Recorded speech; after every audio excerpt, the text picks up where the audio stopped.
one, Jay? When everyone combines the little bits of info they have, the truth.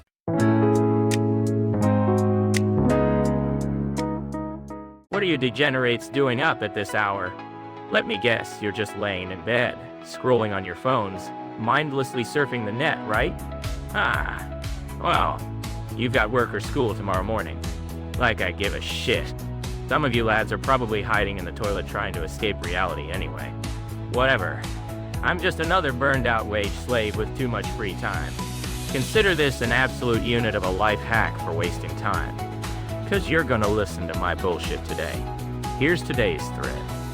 Op ends up talking about girls' skirt lengths. Hear that and you probably think I'm just a creep, but hold up. Let me give you the bottom line first. Bad news. Can girls' skirt lengths predict the economy? It's this urban legend called the Hemline Index that puts economic analysts to shame. Are you guys seriously reading economic newspapers or checking news apps with a straight face to predict the economy? Bullshit. I'm gonna tell you a counterintuitive story right now. Looking at the skirt lengths of girls walking down the street is 100 times more accurate than that.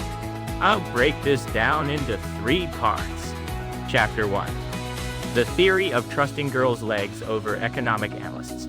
Chapter 2. The hive mind, known as the mood index. Chapter 3. In the end, the ones who read the room are the ones who win.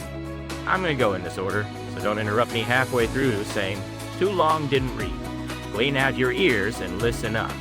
Let's get right into it. Chapter 1. The theory of trusting girls' legs over economic analysts. You degenerates ride those packed commuter trains completely brain dead every morning, right? Packed like sardines.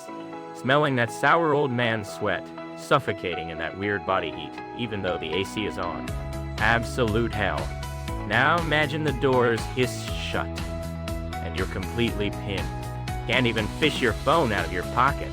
Right in front of you happens to be an office lady or a college girl who smells nice. You're like, where the fuck do I look, right? There's a limit to how long you can stare at some sketchy beauty clinic ad or a random English school poster on the ceiling. At that point, you've got no choice but to look down. You end up staring at the hem of their skirts or the length, don't you? No, you're not a pervert. Don't deny it. Anyone playing the saint saying, I'd never do that, is fake as hell. It's just male instinct. You don't gotta hide it from me. But look, if you're just grinning and staring, then you really are just a creep. Because you stop thinking right there, you guys are always gonna be the clueless ones getting exploited. Here's the important part. The fact is that skirt length is actually an economic indicator for the whole society. Let me guess, you're gonna get all red in the face and argue, what the fuck? Judging the economy by skirt length? That's just a fashion trend. Are you a goober? Press X to doubt. That intuition of yours is dead wrong. There is an actual historical background to this. Ever heard of the Roaring Twenties? We're talking America about 100 years ago. Back then, the world was in an unprecedented economic boom, and everyone was hyped out of their minds. So what happened? The skirts of the girls walking down the street got shorter and shorter. When the economy is good and society as a whole gets positive, human psychology makes people bolder. Open, flashy fashion, meaning miniskirts, becomes way easier to accept. On the flip side, when a recession hits and the mood gets gloomy, the self-defense instinct kicks in, and skirt lengths drag on and get longer. This might go against your intuition, but it's the reality. While economic analysts are making serious faces mumbling complex shit like, regarding the earnings forecast for this quarter, we're looking at girls' legs on the corner going, oh, lots of minutes this year. It's a 28-3 blowout level bull market. How about that? Sounds stupid, but it actually makes a lot of sense, doesn't it? The fact that you can't underestimate this gut feeling is Chapter 1. Moving on. Chapter 2. The hive mind known as the mood index. Let's get this straight. Were you negative J-boys doubting that the phenomenon I just mentioned is just a coincidence? I'll dig a little deeper and explain the logic. This correlation between skirt lengths and the economy was actually proposed by a alleged scholar named George Taylor. It's a respectable theory called the Hemline Index. Imagine some authoritative scholar deadass announcing, judging by the Hemline trends this year, the economy is looking up.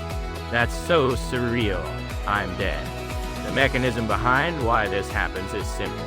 To put it so even we can understand, it's basically a matter of mood.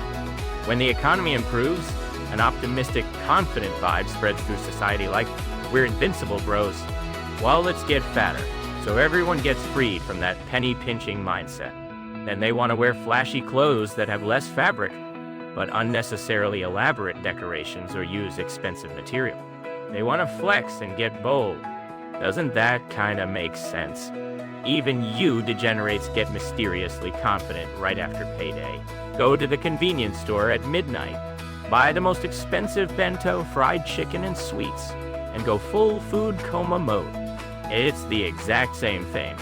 You're feeling like a big shot. What happens when a recession hit?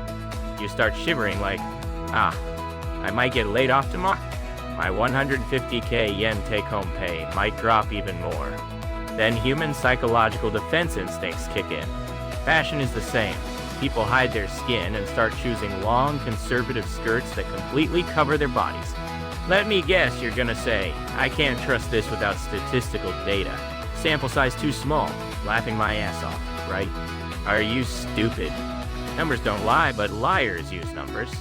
Rather than sweating over Excel to compile lagging indicators like GDP or interest rates that come out way later, looking at fashion, which directly reflects real human moods in the moment, makes for a much better leading indicator. Hundreds of thousands, millions of girls are subconsciously expressing the current economic and psychological state through their fashion.